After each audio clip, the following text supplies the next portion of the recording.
My name is Emmeline. I'm a 34-year-old stay-at-home mom.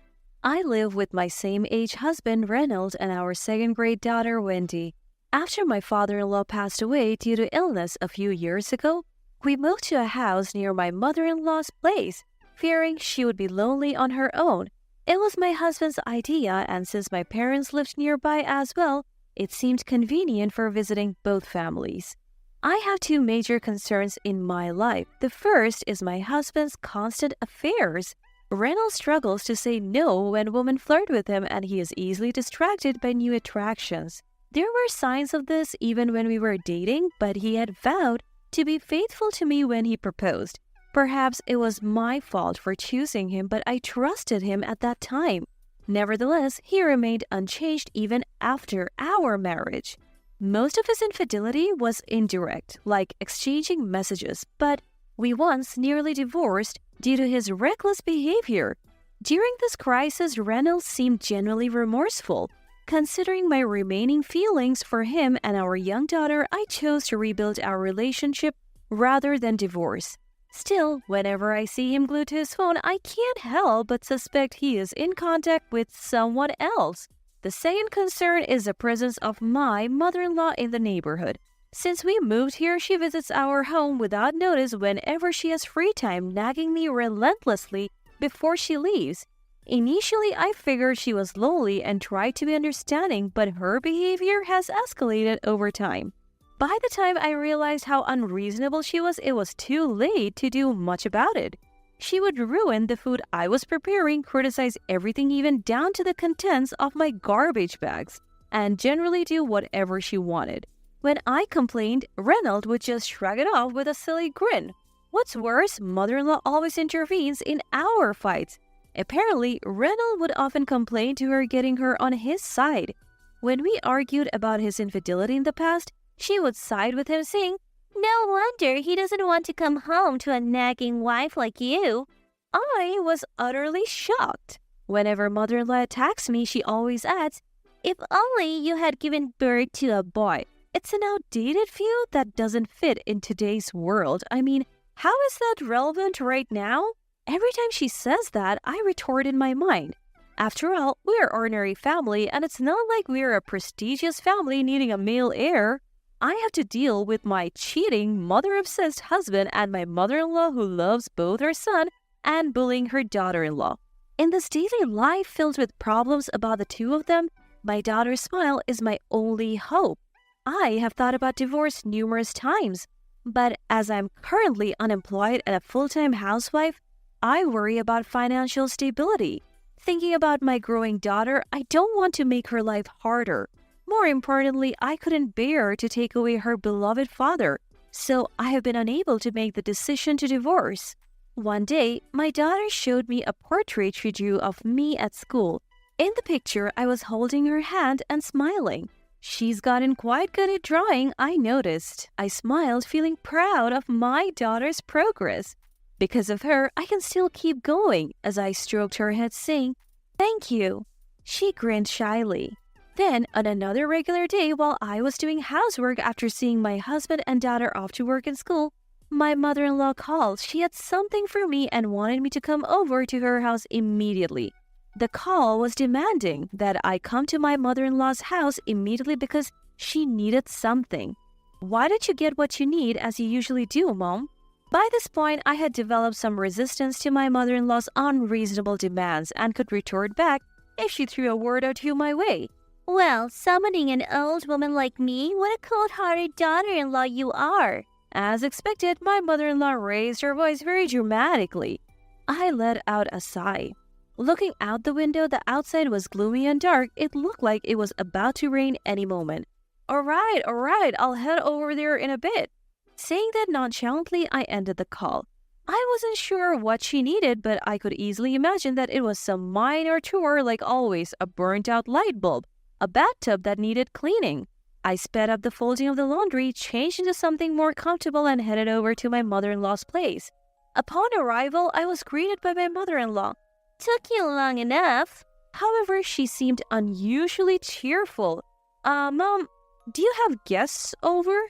I tilted my head as I saw a pair of leather shoes and pumps neatly arranged at the entrance. Yes, there's someone I want you to meet. I was puzzled even more, but as I followed my mother-in-law into the living room, I found my husband who was supposed to be at work and an unfamiliar woman. Moreover, the woman had a noticeably large belly.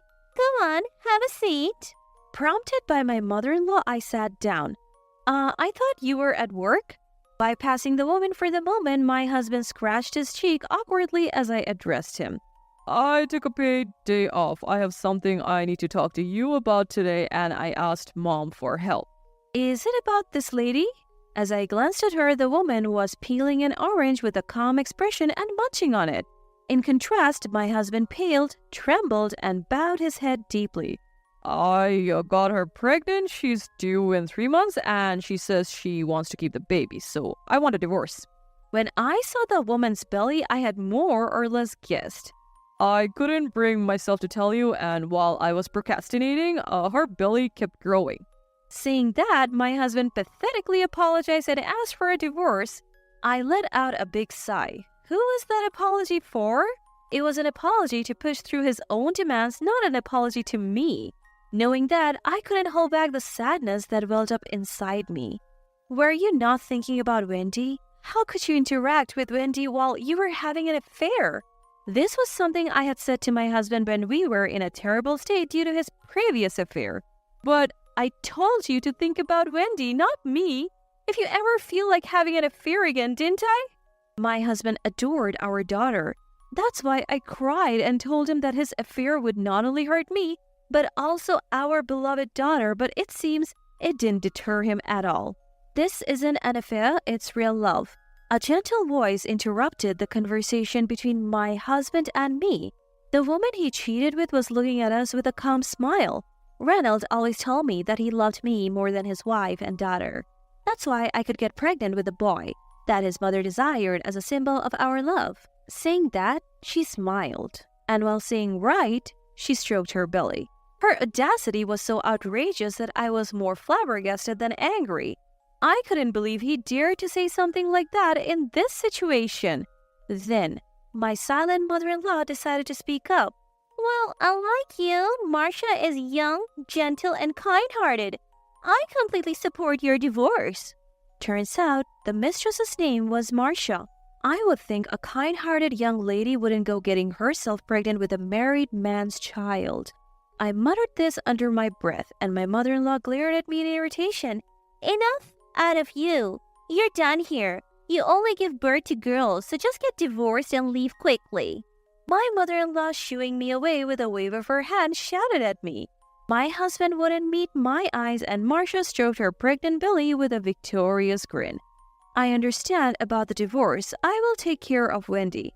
I felt as if I was being driven out, and I ran out of my in-laws' house. As expected, it had started to rain outside. I had brought an umbrella when I came, but I had left it at the entrance of my in-laws' house. That was my favorite one too. But at this point, I didn't care about such things. I let out a dry laugh and began my walk home in the rain. The divorce proceeded uneventfully, and before I knew it, 3 months had passed. My ex-husband was reluctant to part with our daughter, but he seemed to understand the gravity of his actions, and in the end agreed to my demands for alimony and child support. He seems to have prepared the alimony by selling the condo we lived in. I was mentally and physically exhausted, but thanks to the lawyer my dad introduced me, the process was quicker than I had anticipated. My main concern was my daughter, but she continued to smile at me even after the divorce. I knew she was trying to put on a brave face for me. We were staying at my parents' house for now, and she was still going to the same school, but depending on where we would live and my job, we might have to consider switching schools. My daughter seemed to understand this, but I knew she felt differently inside.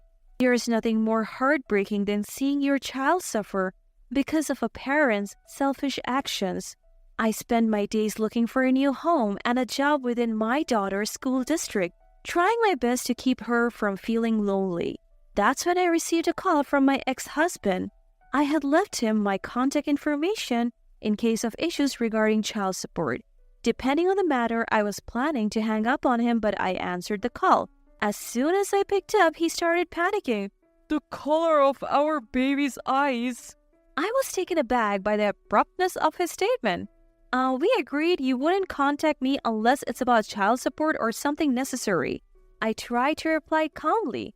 That's not the point. I've been deceived.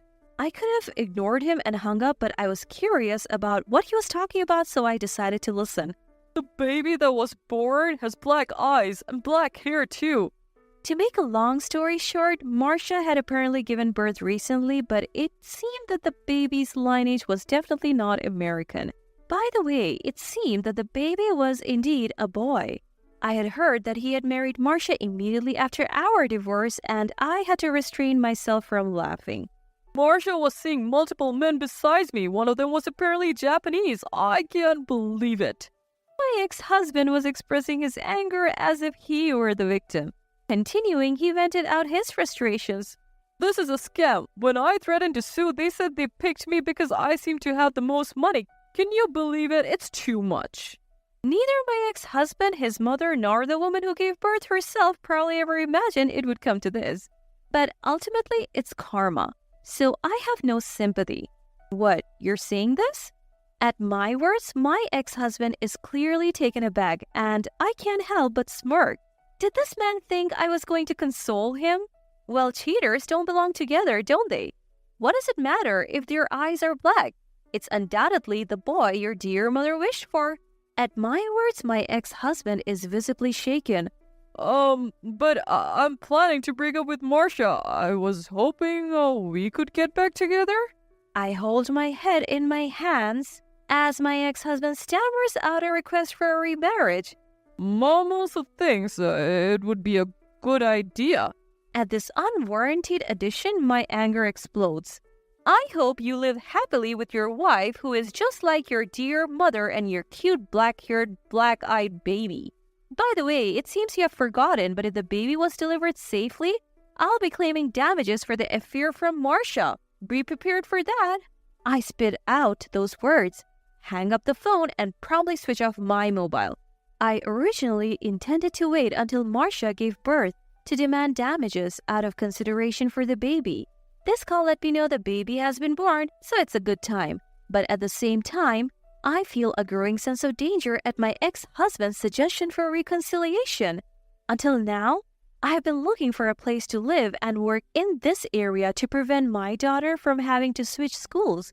But I'm starting to think it might be better to move to a place out of their reach. That evening, I was having dinner with Mom and my daughter. Dad hasn't come home from work yet. My daughter is excited to watch anime together when Grandpa comes home.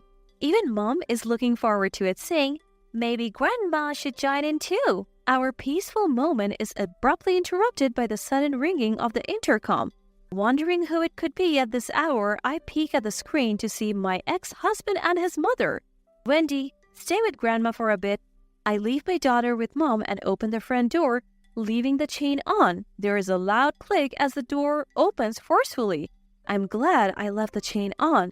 Just as I think this, I hear a clicking sound and see my ex-husband's mother peeking in. Behind her, my ex-husband stands with a downcast face.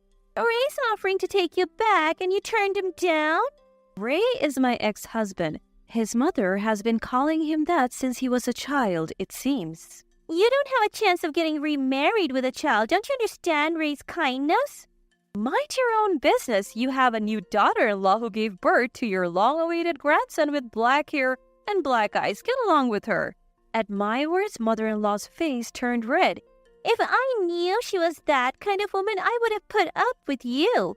Pushing mother-in-law aside, my ex-husband now reaches out from the gap in the door.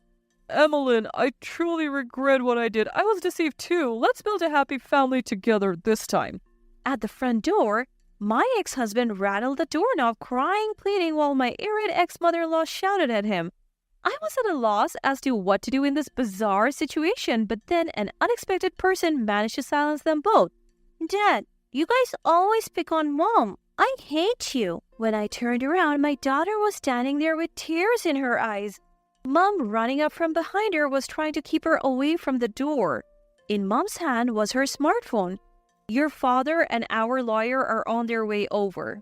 It turned out she had been in touch with my dad and the lawyer who had helped me during the divorce. Wendy must have taken advantage of the chaos to come over to my place. I felt a little relieved at Mom's words. I was honestly scared of the intense energy the two were exuding, almost as if they would break in any moment. "Wendy, why don't you wait over there with Grandma?" But Wendy stubbornly shook her head. "I'll protect Mommy. I hate Daddy and his friend," she declared, bursting into tears. I couldn't help but tear up at the sight and pulled her into my arms. My ex-mother-in-law and ex-husband just stood there dumbstruck.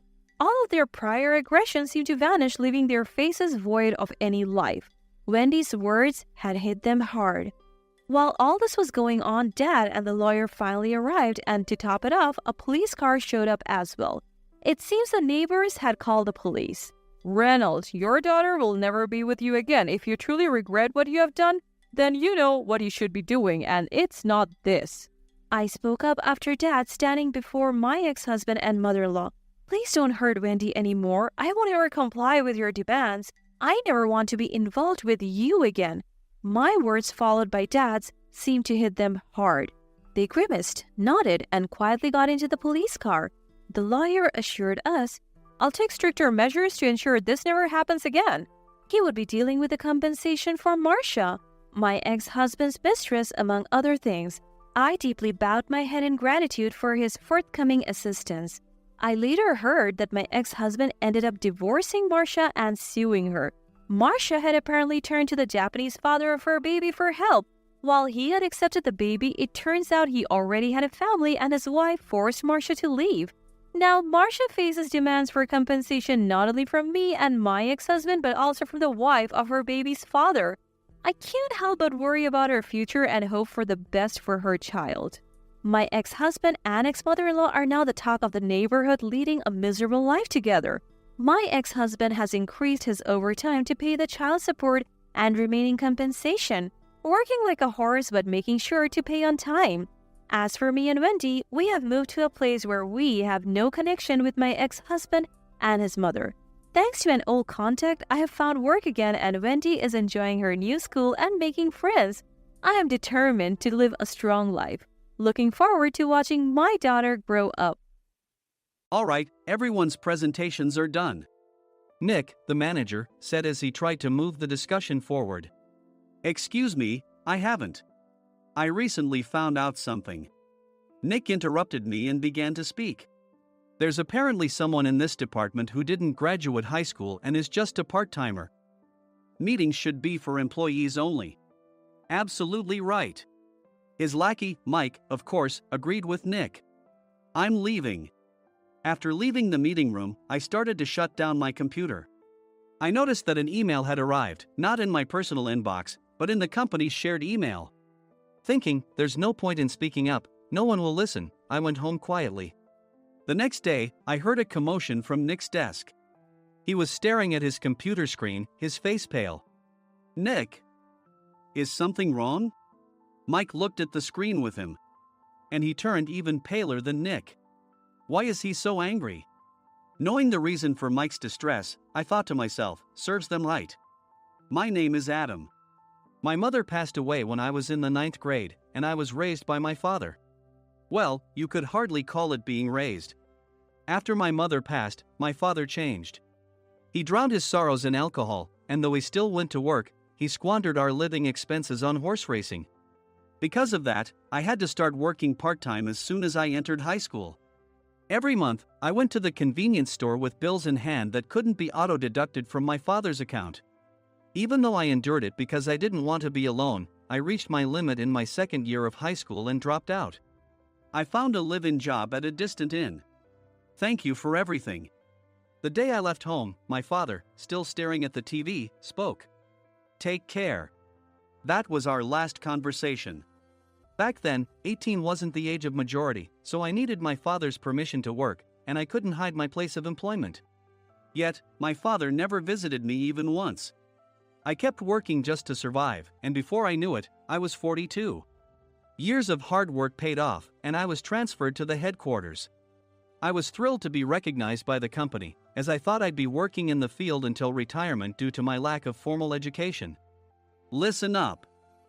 Our work can change the future of our employees. Don't drag us down.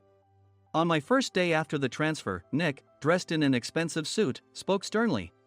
There was a reason for this. Our inn was located in a prominent tourist destination, known so well that everyone in the state could sing its commercial jingle. At its peak, we had 5 locations within the state. But that was long ago. Due to financial difficulties and aging facilities, only the place where I had worked for many years and the original establishment remained.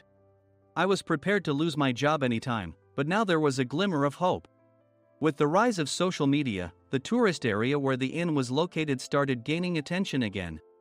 Depending on how hard the sales department, where I was transferred, worked, we could either thrive or be forced to give up this prime location to the new hotel chains continuously popping up. For Nick, who had switched careers from another industry to strengthen our sales, this was a battle he couldn't afford to lose. I understood why he had to be strict. I will do my best. Nick sneered at my enthusiastic declaration. Did you not hear what I said? I'm sorry. I thought I was listening carefully. Out of habit from years of customer service, I apologized reflexively, though I had no idea what had offended him. Someone was watching me with a smirk. In this department, there are those who are expected to excel and those who have been shoved here because they have nowhere else to go. You are the latter. It was Mike, the section chief. He's 7 years younger, at 35. But he was called to headquarters much earlier than I was and had been moving around within the headquarters ever since. I'm not jealous, but I can't accept that he's my boss. Graduating from a prestigious university, he has an unusually high pride and caused many problems as a newbie, making things very difficult for me when I was the front desk leader. When I found out Mike was transferred to the sales department a month before me, I was disheartened. Mike is right. With just a middle school diploma, there's not much you can do. Don't even think about achieving results. As if I didn't exist, Nick remarked, I'm thirsty. Mike eagerly ran to the coffee maker. It seems Mike is Nick's lackey. I regretted being happy about my transfer to headquarters, wishing I had stayed on site forever. Send a direct mail to every company on this list by the end of the day. Nick only assigned me tasks that even a new graduate could handle. What? There are over 1,000 companies. You want me to send to all of them by today? Yes, if you and your fellow misfits split the work, even those with nowhere else to go should finish by today. I glanced at the employees typing away expressionlessly. They were worn out from customer service, only thinking about leaving on time, or were women reassigned after having children, with zero motivation for work. Even Sam, a new graduate from the same university as Mike, who was supposed to be among the expected achievers, had no enthusiasm for the job, having joined the company wanting to do customer service. I don't care what they say, I plan to quit anytime, he said. Only Nick and Mike were highly motivated, making all the decisions between the two of them. I originally only wanted to work at the inn to survive and had no particular attachment to this job. I swallowed my words, thinking I had no right to reprimand them. About a month after the transfer, Nick told us with a frustrated look. To commemorate the 50th anniversary, we've decided to create a plan exclusive for one group per day. Originally, Mike and I were supposed to come up with it, but our president, Mr. Thompson, insists on hearing everyone's opinions. So, you all get a chance. As Nick explained, Mike began handing out prints. Make sure not to embarrass Nick. If your ideas are half-baked, you'll have to redo them. It seemed that they had printed his handwritten notes by Mr. Thompson, which included several questions and a section for free responses. It made sense why Nick had to seek our input, given that all responses had to be submitted to Mr. Thompson. We were given a week to think about it, and a meeting was scheduled to compile our ideas. My plan is to let guests enjoy both the old and modern America. Nick began the presentations. Guests would watch a master confectioner at a nearby traditional sweet shop make sweets in front of them. The welcome drink would be premium tea in a bottle. Nick's plan was certainly attractive. After his presentation, Nick called on us to present in the order we were seated. Just as I stood up for my turn. All right, everyone's presentations are done. Excuse me, I haven't. I recently found out something. Nick interrupted me. There's someone in this department who didn't graduate high school and is just a part-timer. He was likely talking about me. I joined the company as a part-timer and was made a full-time employee when I turned 20. That was 20 years ago, so Nick and Mike probably had no chance to know until recently. Meetings should be for employees only. Absolutely right. After that, Nick kept creating opportunities to solicit everyone's opinions, purposefully excluding me from speaking. The meeting unexpectedly heated up and went past the scheduled end time. A few people asked to leave, and the discussion continued with the remaining few. Still here? Normally, you'd leave in that situation. Though I had no attachment to the job initially, hearing kind words from customers made me want to make them happier. For someone like me, with nowhere to go, the inn was my home and customer service was my life. I felt pathetic about my current self. I'm leaving. I left the conference room and started shutting down my computer. I noticed an email had arrived, not in my personal inbox, but in the company's shared email. Thinking no one would listen to what I had to say anyway, I quietly went home. The next day, while preparing the DM as instructed, I heard a commotion from Nick's desk. In his haste to stand up, he hit his knee on the desk. He stared at his computer screen, his face pale. Nick! What's wrong? Mike, thinking he should be the first to rush over, approached Nick while still wearing his coat. He peered at the screen with Nick. And he turned even paler than Nick. Why is he so angry? Who is responsible for this company? Nick, more irritated than ever, asked, and Mike answered without checking. Probably Sam. Sam wasn't there because he was attending a morning training session for new hires. Nick gave up on getting angry and returned his gaze to the screen. They were looking at an email that arrived right after the end of the working day yesterday. Apparently, no one, including me, had checked it before leaving. The email was from a large company that used us for their annual employee trips. The president and executives of that company also frequently used our services personally. President of the company, Mr. Mason himself had declared that neither he nor his company would ever use our services again. Well, some companies cancel their employee trips or stop using our services due to financial struggles. Let's just move on. Mike kept wiping the sweat from his forehead with a handkerchief. Knowing why Mike was so agitated, I quietly watched their interaction. Do you know how much revenue we get from that company? We can find other guests to fill the rooms, but we'll lose the banquet costs, gift shop revenue, rental car fees, and more. Moreover, the gifts were supposed to be prepared by the traditional confectionery shop involved in Nick's proposed plan. If it's known that we incurred such a huge loss at this critical time, Nick's position in the company would be jeopardized. Nick took a deep breath, seemingly trying to calm himself. All right, Mike. Go to New York right now and apologize to Mr. Mason. What? You're coming with me, right? I have urgent work to do. I trust you, which is why I'm entrusting this to you. Please. Mike, believing Nick's sincerity, agreed with a determined look on his face, saying, yes. That's Nick for you. Even if Mike went to apologize, Nick would shift all the blame onto him if the client didn't change their mind. Well, it was Mike's fault to begin with, so it served him right. About 3 hours later, Sam answered a call from somewhere and repeatedly apologized, saying, I'm very sorry. Everyone watched to see what was happening. After ending the call, he informed Nick with a weary tone. When Mike arrived at the client's company, he only made things worse, further infuriating Mr. Mason. He was demanding, get his boss here immediately.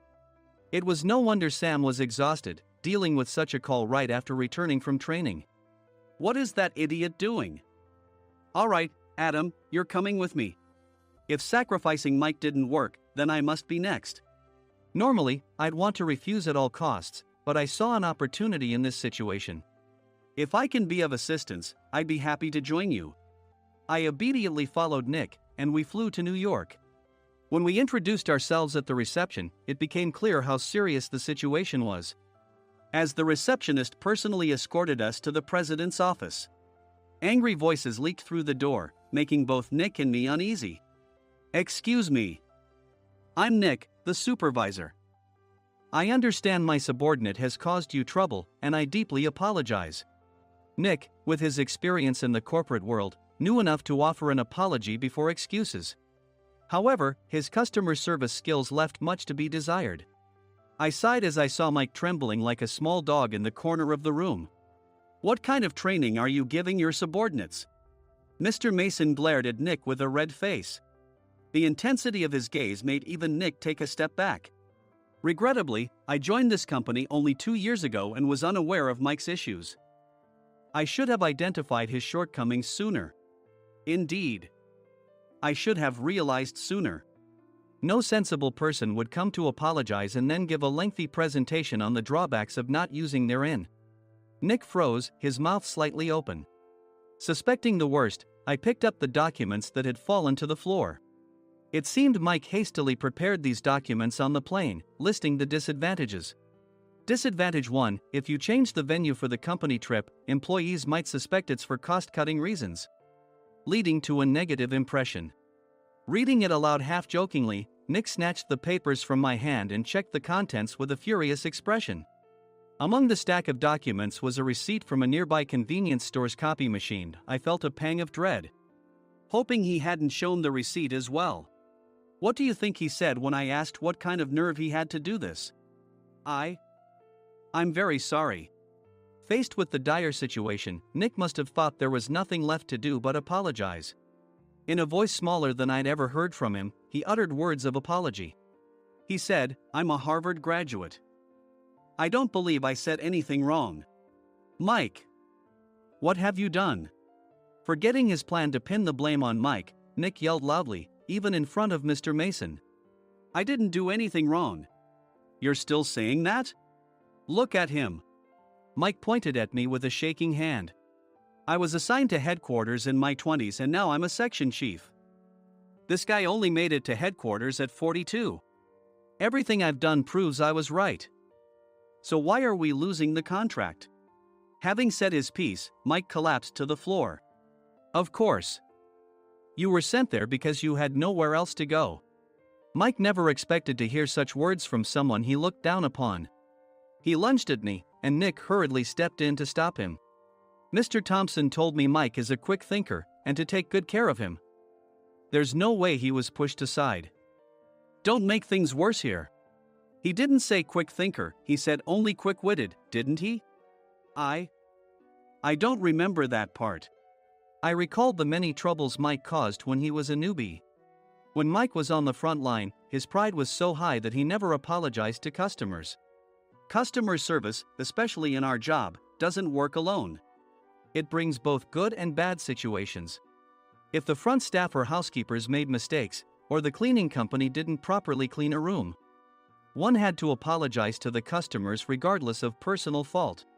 Mike, in such situations, would never apologize, insisting he wasn't at fault. This often angered customers, and as the front desk leader, I frequently had to apologize on his behalf. He caused complaints and disrupted operations, which is why he was quickly moved to headquarters. In departments where he didn't interact directly with customers, his quick thinking was beneficial and things went well. But it seemed his flaws were starting to show. Corporate reservations are supposed to be entered into the system by the sales representative. But a quick check yesterday revealed that more than 10 items were missing from the client's reservation. The handover document clearly stated what needed to be prepared. Why didn't you enter it into the system? Why do we have to give them special treatment? Filling rooms near the banquet hall, setting up all the food in advance. Specifying the brand of wine, they're too demanding. No wonder he always angered customers, I thought, feeling a headache coming on. Grouping them in rooms near the banquet hall is for our benefit too. It makes it easier for the staff to set up beds and serve breakfast since everyone's schedule is synchronized. As for the other requests, Mr. Mason suggested them to lighten our load. I didn't know that. Nick finally seemed to realize that Mike was the one who had angered the client. What did you say to them? I just told them we wouldn't give them special treatment anymore.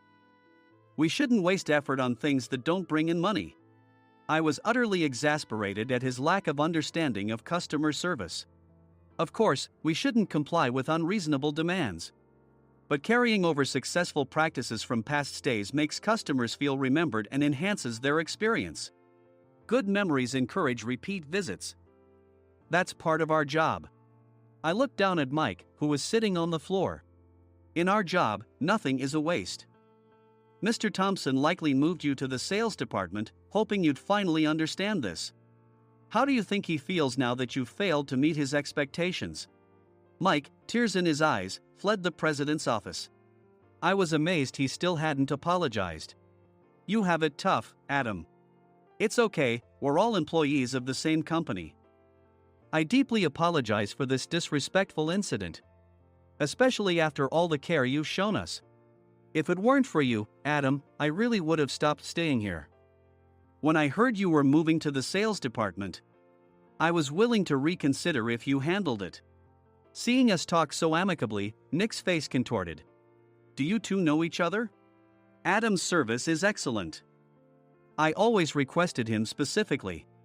Normally, we don't accept specific staff requests, but we made an exception for Mr. Mason, adjusting my shifts accordingly. He had personally stayed at our hotel just before my transfer, and during casual conversation, I mentioned, I'm moving to the sales department soon. If I hadn't told him then, things could have been much worse. Please continue to take care of us. I look forward to it. On the return flight, Nick awkwardly offered me a can of beer. It's still working hours. Of course, I had no intention of forgiving him for a single beer. Nick might try to pin everything on Mike and avoid any consequences. While pondering this, a startling fact came to light. Nick, the tea bottles for the plan have arrived. I handed Nick a bottle labeled with our inn's name. They look good. What are you talking about? These are plastic bottles. I had assumed we would use the trendy, high-end bottling tea. But what arrived were ordinary plastic bottles of tea with customized labels. The only unique aspect was the label, which had the inn's name, making it look customized. Upon further investigation, I discovered that a substantial amount of money was set to be paid to the tea company. It was priced like bottling tea. Does this plastic bottle really cost $100 each? The tea inside is specially blended for us. The extra cost is for that. Wouldn't it be better to use another tea company? Or is there a specific reason we must use this one? As Nick continued to make excuses, I showed him a printed email. I informed the tea company's president, Mr. Mitchell, that we discovered irregular payments and he confessed. He said you two were high school classmates and planned to split the extra money. That idiot. Why did he confess? That's not important. You should worry about yourself. This could turn into a police matter. Opening the bottle cap, I suggested. How about calming down with this tea? It supposedly has a relaxing effect. Nick drank the tea frantically. In the following days, decisions were made about their fates.